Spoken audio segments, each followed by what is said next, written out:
여러분, 억만장자의 90%가 우울증 약을 복용한다는 사실을 알고 계셨나요? 우리가 평생 꿈꿔왔던 그 자리에 있는 사람들이 말입니다. 오늘 저는 여러분과 함께 2500년 전 부처님이 이미 답을 주신 이 놀라운 역설의 비밀을 파헤쳐 보겠습니다. 혹시 여러분도 이런 생각 해보신 적 있으신가요? 아, 돈만 많으면 모든 고민이 해결될 텐데. 하지만 정말 그럴까요? 오늘 이 영상을 끝까지 보시면 여러분의 인생관이 완전히 바뀔 겁니다. 그럼 시작해 보겠습니다. 먼저 충격적인 현실부터 말씀드리겠습니다. 한국의 고소득층, 그러니까 연봉 1억 이상을 받는 사람들의 우울증 증가율이 지난 5년간 무려 40% 증가했습니다. 반면 중산층의 우울증 증가율은 15%에 그쳤죠. 더 놀라운 건 뭔지 아세요? 세계 최고 부자들의 고백을 들어보면 대부분이 이렇게 말합니다. 돈으로 살 수 없는 것들이 정말 많다는 걸 깨달았다. 빌 게이츠는 한 인터뷰에서 이런 말을 했습니다. 나는 세상의 모든 것을 살 수 있지만 진정한 우정은 살 수 없다. 워렌 버핏은 내가 가진 수백억 달러로도 시간은 살 수 없다. 건강도 살 수 없다. 사랑하는 사람의 마음도 살 수 없다고 했습니다. 여러분, 혹시 SNS 보시면서 부러워하신 적 있으신가요? 화려한 명품, 멋진 집, 비싼 차. 하지만 그 화려한 사진 뒤에 숨어있는 공허함을 아시나요? 실제로 한 유명한 연예인이 방송에서 고백했습니다. 명품백을 수십 개 사도 집에 돌아오면 허전함이 더 커진다. 그런데 말입니다. 이런 현상을 2500년 전에 이미 정확히 짚어낸 분이 계십니다. 바로 부처님이시죠. 부처님 시대에 급고독 장자라는 분이 계셨습니다. 사위국에서 가장 부유한 사람이었죠. 그의 재산이 얼마나 많았는지 아시나요? 황금으로 절터를 깔아서 절을 지을 정도였습니다. 말 그대로 돈으로 도배를 한 거죠. 하지만 이 급고독 장자에게는 한 가지 큰 고민이 있었습니다. 모든 걸 다 가졌는데 왜 이렇게 마음이 공허할까? 매일 밤 잠들기 전에 이런 생각이 들었다고 합니다. 나는 대체 무엇을 위해 살고 있는 걸까? 바로 이때 급고독 장자는 부처님을 만나게 됩니다. 부처님께서 급고독 장자에게 하신 첫 번째 말씀을 아시나요? 그대여, 그대의 고통의 원인을 아는가? 그것은 바로 가래, 즉 끝없는 목마름이니라. 가래라는 말 좀 어려우시죠? 쉽게 말하면 늘 목마른 상태를 의미합니다.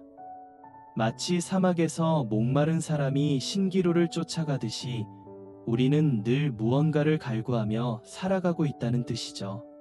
현대 뇌과학으로 이를 설명하면 도파민 중독과 정확히 일치합니다.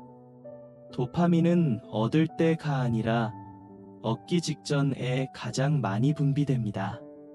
그래서 우리는 갖고 나면 시시해지고 또 다른 걸 원하게 되는 거죠. 부처님께서는 이 가래를 정확히 세 가지로 분류하셨습니다. 첫 번째, 감각적 가래, 카마 타나라고 부르죠. 여러분, 새 차 사본 경험 있으신가요? 처음 며칠은 정말 기분 좋죠.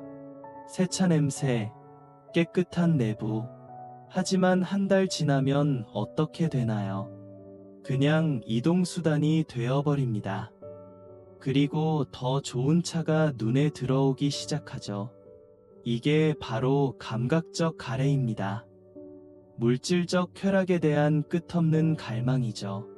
두 번째, 존재에 대한 가래, 바바 타나입니다. 이건 내 것이라는 집착에서 나오는 가래입니다. 여러분, 집값 떨어진다는 뉴스 들으면 어떤 기분 드세요? 설마 기분 좋으신 분은 없으시겠죠? 왜 그럴까요? 집은 그대로인데 말이죠. 살기에도 아무 불편함이 없는데 왜 우리는 불안해할까요? 바로 내 것에 대한 집착 때문입니다. 영원히 소유하고 싶은 욕구, 잃을까 봐 하는 걱정이죠. 세 번째, 소멸에 대한 가래, 비바바 타나입니다. 이건 좀 복잡한데요. 쉽게 말하면 이런 삶이 아니었는데 하는 마음입니다. 내가 만약 그때 다른 선택을 했다면, 내가 만약 다른 직업을 가졌다면, 내가 만약 더 좋은 집안에서 태어났다면, 이런 생각들 많이 해보셨죠? 이게 바로 현실 도피 욕구입니다. 지금 이 순간을 받아들이지 못하고 다른 삶을 꿈꾸는 거죠. 자, 이 세 가지 가래가 바로 우리를 불행하게 만드는 원인입니다. 요즘으로 치면 어떨까요? 온라인 쇼핑몰에서 장바구니에 물건 담을 때가 가장 설레죠. 그런데 막상 받고 나면 생각보다 별로네 하는 경험 다들 있으시죠? 인스타그램 좋아요 숫자에 일희일비하는 것도 마찬가지입니다. 아이폰 새 모델 나올 때마다 바꾸고 싶어지는 것도 그렇고요. 여기서 가장 큰 문제는 뭘까요? 이 가래들은 절대 만족을 모른다는 점입니다. 마치 짠물을 마시면 마실수록 더 갈증이 나는 것처럼 욕망을 채우면 채울수록 더 큰 욕망이 생겨나요. 제가 한 부자분을 만난 적이 있습니다. 그분이 이런 말씀을 하시더라고요. 젊을 때는 1억만 있으면 행복할 줄 알았는데 1억 생기니까 10억이 필요해졌어요. 10억 생기니까 100억이 필요해졌고요. 지금은 1000억이 있는데도 여전히 불안해요. 이게 바로 가래의 무서운 점입니다. 끝이 없어요. 그럼 어떻게 해야 할까요? 돈을 아예 안 가지고 살면 될까요? 세상사 다 등지고 산속으로 들어가면 될까요? 부처님도 처음에는 그렇게 생각하셨습니다. 왕자의 자리를 버리고 6년간 극한의 고행을 하셨죠. 하루에 깨 한 알, 쌀 한 알만 드시면서 뼈만 남을 정도로 마르셨습니다. 하지만 결과는 어땠을까요? 깨달음을 얻지 못하셨습니다. 그때 수자타라는 여인이 우유죽을 올렸습니다. 부처님은 그 우유죽을 받아 드셨죠. 그 순간 깨달으신 겁니다. 아, 몸이 너무 굶주리면 마음도 흐려지는구나. 극단적인 금욕도 답이 아니구나. 바로 이때 중도의 개념이 탄생합니다. 중도란 양극단을 피하는 것입니다. 너무 탐욕스럽게 살지도 말고 너무 억압적으로 살지도 말자는 거죠. 그럼 돈과 관련해서는 어떻게 적용할 수 있을까요? 부처님께서 제시하신 올바른 소비의 기준이 있습니다. 첫 번째 질문, 이것이 정말 필요한가? 예를 들어, 신발을 사려고 할 때 생각해 보세요. 지금 신발이 정말 부족한가요? 아니면 그냥 갖고 싶은 건가요? 두 번째 질문, 이것이 나와 타인에게 해가 되지 않는가? 명품백을 사기 위해 가계부를 쪼개서 가족들이 불편해진다면, 혹은 환경을 파괴하는 제품이라면, 세 번째 질문, 이것이 마음의 평화를 가져다 주는가? 정말 중요한 질문입니다. 그 물건을 사면 마음이 평화로워질까요? 아니면 더 불안해질까요? 저도 예전에 비싼 시계를 산 적이 있어요. 처음에는 기분이 좋았는데 시간이 지나니까 도난 걱정, 상처 날까 봐 걱정, 오히려 스트레스가 늘었더라고요. 그리고 부처님께서 강조하신 또 다른 중요한 개념이 있습니다. 바로 다나 바라밀, 즉 베푸는 기쁨이죠. 흥미로운 건 부처님께서 주는 자, 받는 자, 주는 행위 모두가 복이 된다 하셨어요. 실제로 현대 과학에서도 이를 증명했습니다.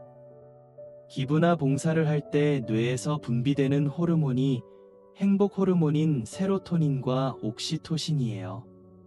꼭 큰 돈을 기부하라는 게 아닙니다. 지하철에서 자리 양보하기, 엘리베이터에서 버튼 눌러주기, 따뜻한 말 한마디 건네기, 이런 작은 나눔도 모두 베푸는 기쁨이에요. 제가 경험한 이야기를 하나 들려드릴게요. 어느 날 편의점에서 앞에 있던 할머니가 잔돈이 부족해서 곤란해 하시는 걸 봤어요. 그래서 제가 대신 계산해 드렸습니다. 얼마 안 되는 돈이었는데 할머니가 정말 고마워 하시더라고요. 그때 느낀 기쁨이 비싼 물건 샀을 때보다 훨씬 크고 오래 갔어요. 왜 그럴까요? 물건을 살 때의 기쁨은 나를 위한 것이지만 베풀 때의 기쁨은 우리를 위한 것이기 때문이에요. 그리고 또 하나 중요한 것이 감사의 마음입니다. 여러분, 지금 당장 감사할 것 3가지 떠올려 보세요. 어떤 게 떠오르셨나요? 건강, 가족, 따뜻한 집. 이미 우리에게는 정말 많은 것들이 있어요. 다만 당연하게 여기고 있을 뿐이죠. 아침에 눈을 떴다는 것, 깨끗한 물을 마실 수 있다는 것, 따뜻한 밥을 먹을 수 있다는 것. 이 모든 게 기적이에요. 전 세계적으로 보면 깨끗한 물을 마시지 못하는 사람이 22억 명입니다. 우리는 이미 상위 70%에 속해 있어요. 그럼 이제 핵심 질문을 해보겠습니다. 진정한 불안 무엇일까요? 부처님께서는 7가지 성재라는 개념을 제시하셨습니다. 일반적인 재산이 아닌 성스러운 재산이라는 뜻이죠. 첫 번째, 신재, 믿음의 재산입니다. 이건 자신의 가능성에 대한 믿음이에요. 나는 할 수 있다. 나는 변할 수 있다. 나는 성장할 수 있다는 믿음 말이죠. 여러분, 취업 준비할 때를 생각해 보세요. 실력도 중요하지만 나는 할 수 있다는 믿음이 있어야 끝까지 포기하지 않잖아요. 두 번째, 계제, 도덕의 재산입니다. 이건 올바른 행동의 습관이에요. 양심에 어긋나지 않는 삶을 살아가는 것이죠. 요즘 말로 하면 윤리적 소비, 착한 기업 이런 개념과 비슷해요. 예를 들어 아무도 안 볼 때도 신호등을 지키는 것, 줄을 새치기 하지 않는 것, 거짓말을 하지 않는 것, 이런 것들이 계제예요. 왜 이게 재산일까요? 양심에 어긋나는 일을 하면 마음이 불편하잖아요. 반대로 올바른 일을 하면 마음이 편안해져요. 이 마음의 평안이 바로 재산이에요. 세 번째, 문제, 배움의 재산입니다. 끊임없이 배우고 성장하는 마음이에요. 나이가 들어도 새로운 것을 배우려는 자세 말이죠.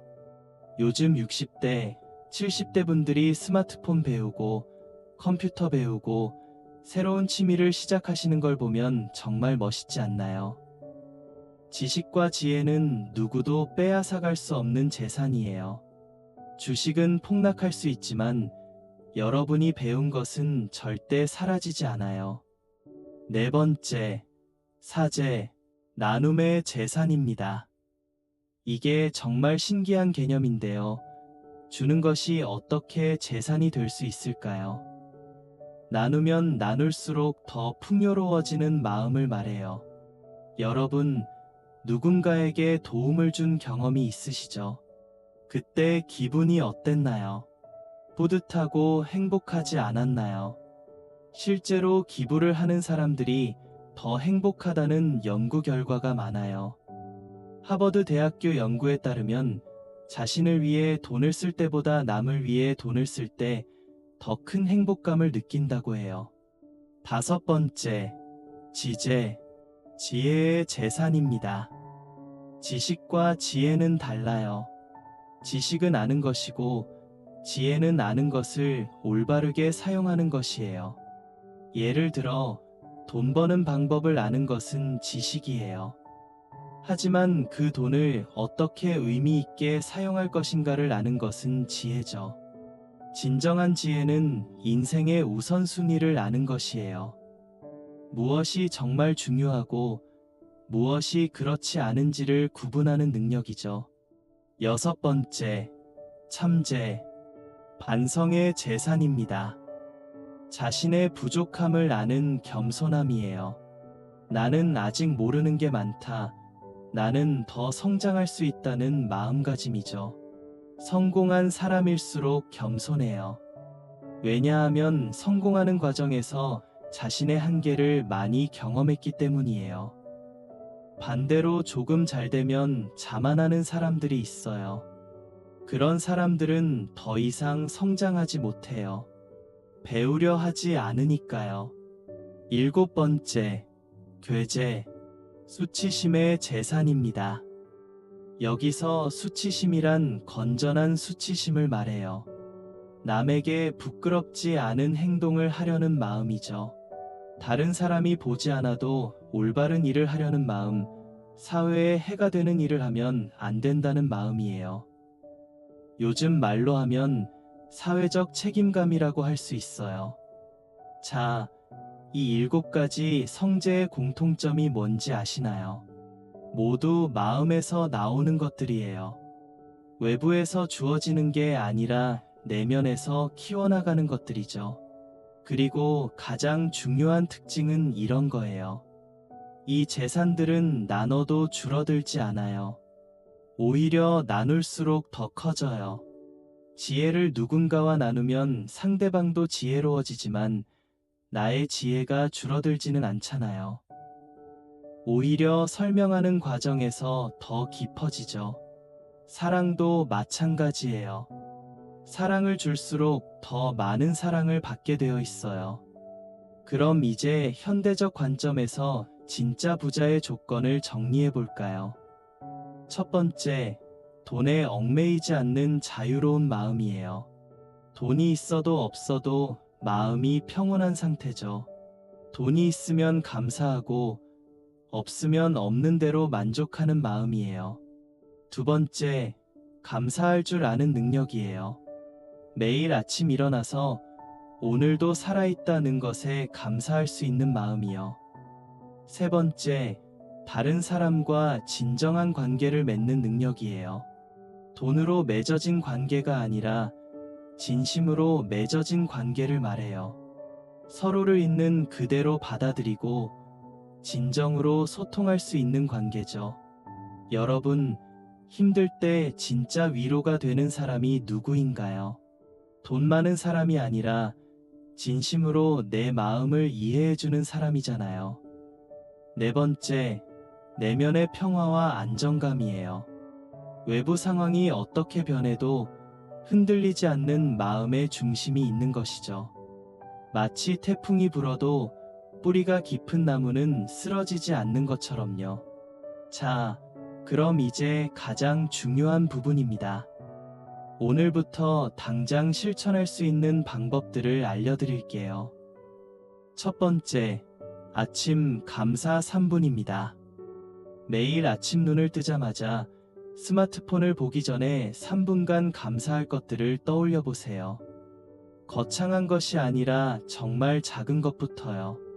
따뜻한 잠자리, 맑은 공기, 건강한 몸. 제가 이걸 시작한 지 1년 됐는데요. 정말 하루하루가 달라졌어요. 작은 것에서도 행복을 느끼게 되더라고요. 두 번째, 소비 전 잠깐 멈춤입니다. 뭔가를 사려고 할 때 결제하기 전에 딱 10초만 멈춰보세요. 그리고 스스로에게 물어보세요. 이것이 정말 나를 행복하게 할까? 아니면 그냥 순간적인 욕구일까? 이것만 해도 충동 구매가 70% 줄어든답니다. 실제 연구 결과예요. 세 번째, 매주 작은 나눔 실천입니다. 꼭 돈일 필요는 없어요. 지하철에서 자리 양보하기, 엘리베이터에서 열린 버튼 눌러주기, 동료에게 따뜻한 말 한마디 건네기. 저는 매주 화요일을 나눔의 날로 정했어요. 작은 것이라도 누군가를 위해 뭔가를 하려고 노력해요. 네 번째, 저녁 성찰 시간입니다. 잠들기 전 5분, 하루를 되돌아보는 시간을 가져보세요. 오늘 가장 의미 있었던 순간은, 오늘 돈과 관련 없이 느낀 기쁨은, 내일은 어떤 선한 일을 할 수 있을까? 다섯 번째, 디지털 디톡스입니다. 하루 종일 안 쓰자는 게 아니라 하루 30분만이라도 스마트폰 없는 시간을 만들어 보세요. 개인적으로는 저녁 식사 시간을 추천해요. 가족들과 진짜 대화를 나누는 거죠. 이걸 하면 진짜 신기해요. 훨씬 더 깊은 대화를 나누게 되고 서로를 더 잘 이해하게 돼요. 여섯 번째, 관계에 투자하기입니다. 비싼 선물을 주는 것보다 시간과 관심을 주는 거예요. 가족이나 친구와 함께 산책하기, 진심 어린 대화 나누기, 상대방의 이야기에 집중해서 듣기. 일곱 번째, 내면 대화 점검입니다. 하루에 몇 번씩 스스로에게 묻는 말들을 점검해 보세요. 더 가져야 해 보다는 이미 충분해, 부족해 보다는 풍요로워, 이런 식으로 바꿔보세요. 이게 정말 신기한데요. 생각이 바뀌면 현실도 바뀌어요. 같은 상황인데도 훨씬 행복해져요. 부처님께서 열반에 드실 때 하신 마지막 말씀을 아시나요? 모든 것은 변하나니 게으르지 말고 정진하라. 이 말씀의 의미를 다시 생각해보면 돈도 변하고 지위도 변하고 외모도 변하지만 우리 내면의 성장은 영원하다는 뜻이에요. 오늘 제가 여러분께 전하고 싶은 핵심 메시지는 이거예요. 진정한 행복은 얻는 것이 아니라 깨닫는 것입니다. 우리는 지금까지 더 많이 가져야 행복하다고 생각했어요. 하지만 부처님의 가르침은 정반대예요. 이미 충분히 가지고 있다는 걸 깨달아야 행복하다는 거죠. 돈이 나쁘다는 게 아니에요. 돈은 도구예요. 문제는 돈이 목적이 되어버릴 때 생겨요. 마치 망치가 집을 짓는 도구인 것처럼 돈도 행복한 삶을 짓는 도구여야 해요. 망치 자체가 목적이 되면 안 되는 것처럼요. 솔직히 말하면 저도 예전에는 돈에 대한 강박이 있었어요. 통장 잔고를 하루에 몇 번씩 확인하고 주식 앱을 수시로 들여다보고 그러면서도 마음은 늘 불안했어요. 하지만 부처님의 가르침을 공부하면서 깨달았어요. 진짜 부는 마음에 있다는 거요. 지금은 어떠냐고요? 물론 돈은 여전히 필요해요. 하지만 돈에 마음을 빼앗기지는 않아요. 예전에는 돈이 부족하면 불안했다면 지금은 돈이 부족해도 방법이 있을 거야 라고 생각해요. 이게 바로 마음의 평화죠. 여러분께 마지막으로 당부드리고 싶은 말씀이 있어요. 오늘 이 순간 여러분은 이미 충분히 부유합니다. 숨을 쉴 수 있다는 것, 이 영상을 볼 수 있다는 것, 따뜻한 집이 있다는 것, 사랑하는 사람들이 있다는 것, 이 모든 게 엄청난 부예요. 지금 잠깐 눈을 감고 생각해 보세요. 여러분이 가진 것들을 하나하나 세어보세요. 어떠세요? 생각보다 많지 않나요? 부처님의 말씀으로 마무리하겠습니다. 당신의 마음이 평화로우면 당신은 이미 세상에서 가장 부유한 사람입니다. 오늘부터 작은 것 하나라도 실천해 보세요. 아침에 감사 3분, 소비 전 10초 멈춤, 누군가에게 따뜻한 말 한마디. 여러분의 삶이 진짜 부유해지기를 진심으로 바랍니다. 돈으로 재는 부가 아니라 마음으로 느끼는 진정한 부여로 말이에요. 오늘 영상이 여러분께 조금이라도 도움이 되었다면 구독과 좋아요 부탁드려요. 그리고 댓글로 여러분의 생각을 나눠주세요. 다음 영상에서 또 만나요. 오늘도 행복한 하루 되세요.